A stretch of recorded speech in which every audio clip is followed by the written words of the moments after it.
Welcome to the Deep Dive, your shortcut to getting truly well-informed. Today on Talk Tickers, we're digging into a pretty significant earnings call.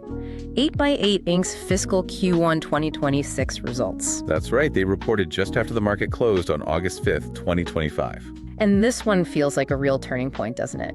Management was keen to highlight a return to top-line growth after quite a long stretch. A very long stretch. Yeah. And alongside that, some pretty bold strategic moves, focusing on AI and really pushing towards consumption-based models. It feels like a story of, well, resilience, but also strategic evolution. Absolutely. This quarter isn't just about hitting numbers. It's validation, for a strategy they've been working on for years. And we're seeing this interplay, right, between renewed optimism, but also some calculated trade-offs as they navigate, well, a very fast-moving market. Yeah, and the market reactions seem to reflect that mix too, some cautious enthusiasm maybe. Okay, so let's hit those headline numbers first. Keep it quick. Total revenue, $181.4 million. Which, importantly, beat analyst estimates by nearly 2%.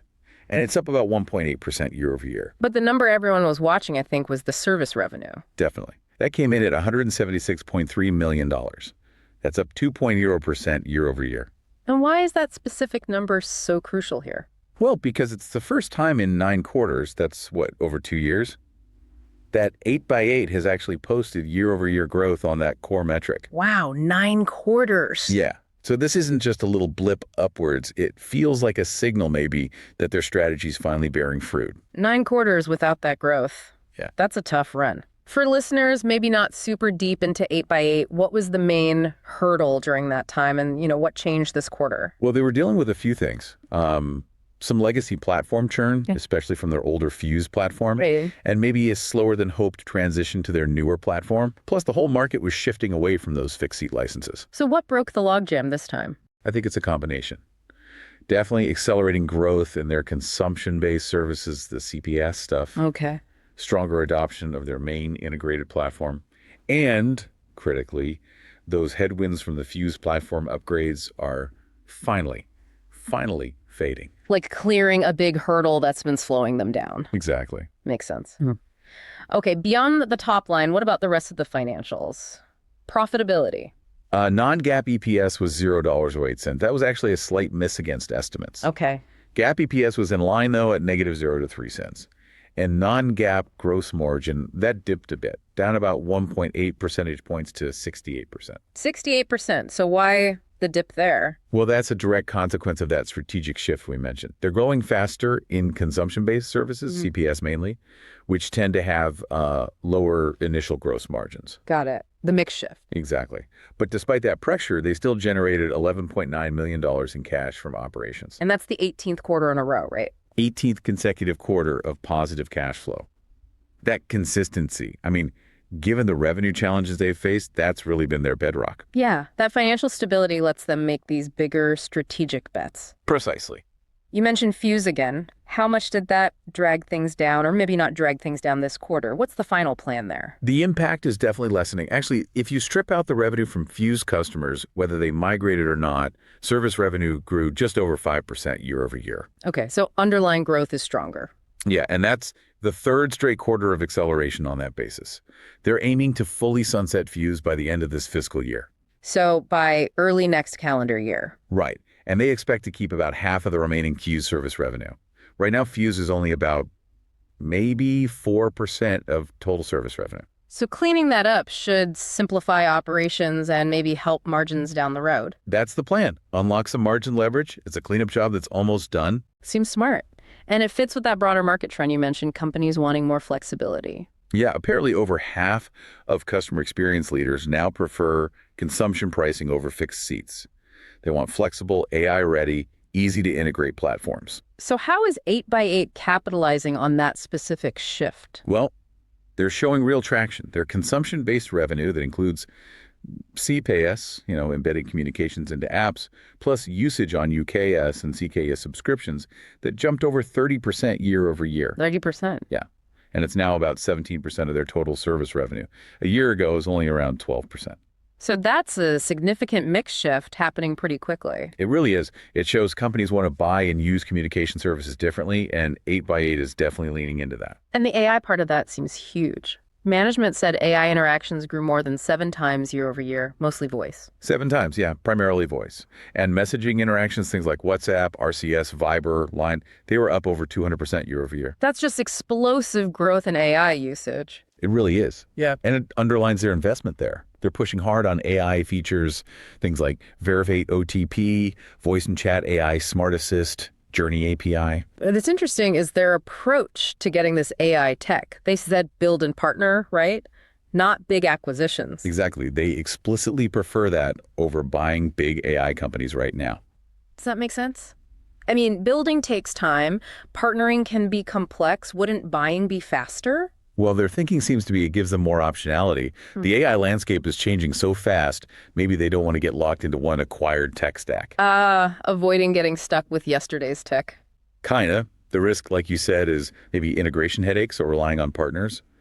But they seem confident their API-first approach can handle it. It's a deliberate bet on agility in a really dynamic field. That flexibility does seem important right now. They're also still doing well with Microsoft Teams, right? Oh yeah, continued strength there. Sales of their 8x8 Voice for Teams licenses grew over 30% year over year. 30% again. And they're ranked as a top 5 Operator Connect partner globally. That's a strong sign they can play well in those big enterprise ecosystems. And their customer wins seem to reflect that platform idea, too. Definitely. They highlighted wins like a public university, a global electrical systems company, big names, standardizing on 8x8. It backs up their land and expand strategy. Meaning they get in with one product and sell more over time. Exactly. And customers using multiple products now make up over a third of their ARR, their annual recurring revenue. That's significant. And get this, every single one of their top 10 new customer wins this quarter involved multiple solutions. So it's not just landing, it's landing bigger deals right away. Okay, so this strategic pivot sounds good, but growth, especially this kind of shift, often costs money. How have they funded this, particularly after that long growth drought? What's the balance sheet look like? That's where that financial discipline really shows. Like we said, 18 straight quarters of positive cash from operations gives them a solid base. Plus, they've been really disciplined about paying down debt. They made another $15 million term loan prepayment this quarter. How much have they paid down overall? Since August 2022, they've cut their debt principal by $219 million. That's 40% down from its peak. Wow, 40%. That creates a lot of breathing room. It really does. Significant deleveraging. It gives them financial flexibility. And they even tweaked their loan agreement for more flexibility, didn't they? Something about acquisitions. Yeah, they amended it to introduce a $25 million basket specifically for strategic acquisitions. Now, they said no deals are imminent. But it gives them the option to move fast if something comes up. Exactly. Agility again. But this shift also ties back to the margin discussion. Ah, yes, the growth margin dip. Right. That move towards higher growth, usage-based CPaaS is the main reason the overall gross margin slipped to 68%. Those CPaaS revenues just have a lower gross margin profile, at least initially, and they expect that trend, that mix shift, to continue. So faster growth, but it pressures the gross margin percentage. That's the core trade-off they're managing. That's the balancing act. Still, they did manage positive GAAP operating income for the 4th straight quarter. Yep. And another point on costs. Stock-based compensation as a percentage of revenue hit a multi-year low at 3.5%. Okay, so they're keeping an eye on sheer dilution, even while investing in growth. Shows discipline. Yeah, it suggests they're not just chasing growth at all costs. They're managing expenses carefully, too. All right, let's shift focus forward then. What's the guidance? What should we be watching? Okay, for Q2 fiscal 26, they're guiding total revenue between $175 and $180 million. Slightly down sequentially, but still implies some year-over-year growth at the midpoint. Yes, and non-GAAP EPS between 0.06 and 0.08 cents. Operating margin expected between 8% and 9%. Worth noting, there's about a $1.3 million negative FX impact baked into that guidance. Okay, and for the full fiscal year 26? Full year, they expect total revenue between $706 million and $720 million. Non-GAAP EPS between 0.28 and 0.33 cents. And operating margin 8.5% to 9.5%. And they reaffirmed free cash flow guidance too. They did. Positive free cash flow of $35 to $45 million for the full year. So reading between the lines on that margin guidance, it looks like management is making a conscious choice here. They're basically saying, we're going to invest a bit more heavily in growth right now, especially in those usage-based areas. They're accepting a temporary step down in operating margin. To fuel future top-line expansion. Exactly. It's not just a minor tweak, it feels like a calculated bet. Sacrifice a bit of margin now to really accelerate the pivot into these high-growth, AI-driven areas. Betting that market leadership there will be worth more long-term than maximizing profits today. It's a bold play, could really reshape their market position if it works. And it's happening in a really dynamic industry context, right? You got UCaaS and CCaaS converging, AI features rolling out constantly. And they seem to be benefiting from the troubles at some older legacy players. Definitely. Companies like Avaya, Mattel, they're struggling, going through restructuring. That likely creates openings for players like 8x8. So key tailwinds for 8x8. AI upselling opportunities, falling interest costs as they pay down debt. Right, and headwinds. That CPaaS margin drag we talked about, and probably rising costs to acquire customers in a competitive space. Given all that, what are the key things investors should watch for in the next few quarters? What are the catalysts? Well, first, just the durability of this top-line growth. Can they keep it going? And will margins start to rebound a bit in Q2? That'll be key. Product launches too. Yeah, the impact of new things like Social Connect, new AI knowledge apps coming later this year. Then longer term, maybe debt repricing possibilities in calendar 2026 could boost EPS. And big customer wins. Always. New large enterprise deals or significant CPaaS carrier partnerships would really validate that consumption model bet. The whole story is shifting, from turnaround survival to profitable AI-led growth. Exactly. And proving that requires hitting that FY26 guidance and showing they can grow CPaaS and payers without completely tanking the overall margin. All right, let's pivot to our this is not financial advice segment.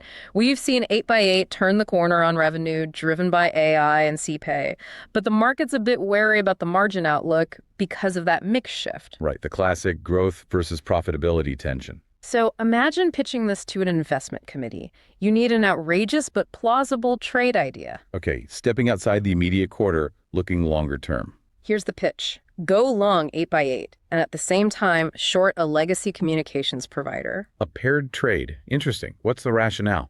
The thinking is 8x8's management is skating to where the puck is going, flexible, AI-powered consumption platform. Those are the legacy guys? Exactly. Competitors like Avaya, Mattel, they're stuck dealing with older tech, maybe financial issues, essentially losing ground because they can't adapt as fast. So it's not just an 8x8 bet, it's a bet on the whole industry shift. Precisely. You're betting on that structural trend of moving away from legacy systems, which is being accelerated because new AI tools need modern cloud-native platforms with open APIs. You're leveraging 8x8's renewed growth, their debt reduction, their strategic focus. Against the expected decline of the old guard. It's a high-conviction play on disruption itself. It definitely captures how these big industry shifts can create winners and losers, making that kind of paired strategy plausible, if outrageous. Okay, so to wrap up, 8x8's Q1 FY26 feels like a genuine inflection point. A return to growth driven by a very clear strategy around AI and consumption models. Yeah, and they're managing the margin pressures that come with that shift through financial discipline, paying down debt, aiming for, smart growth. They're showing resilience and execution, really positioning themselves for potentially a new chapter. It seems that way. So what does this mean for you, our listener? The big question to chew on is, are these short-term margin pressures just the necessary price to pay for winning in the long run in this AI-driven, consumption-based world? And how will the market ultimately value that transition? It's still unfolding. As always, remember, this is just for informational purposes. It is definitely not financial advice. Please do your own research, draw your own conclusions. Thanks for tuning in to the Deep Dive.